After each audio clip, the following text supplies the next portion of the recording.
আমাদের ভুলটা হলো শক্ত মনের মানুষদেরকে পাথর ভেবে নেওয়া। সে বুঝদার মানুষ, সে সবকিছু বুঝে নেবে, এটা আগে থেকে ভেবে নেওয়া।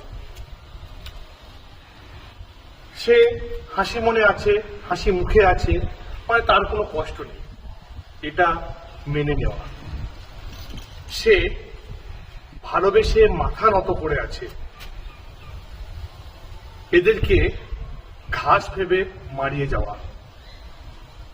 এ কানতে জানে না, মানে এর মধ্যে কোনো কষ্ট নেই, এটা ভেবে নেওয়া। আসলে জানেন তো, প্রত্যেকটা মানুষের জীবনে যে রাস্তা, সে রাস্তায় রোদ আছে, কষ্ট হয় তাদেরও।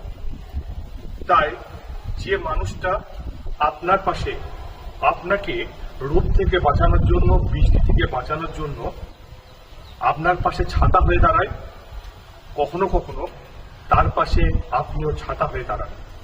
ব্যাস, এইটুকুতেই এই মানুষগুলো সন্তুষ্ট হয়, এদের মনে শান্তি আসে। নমস্কার।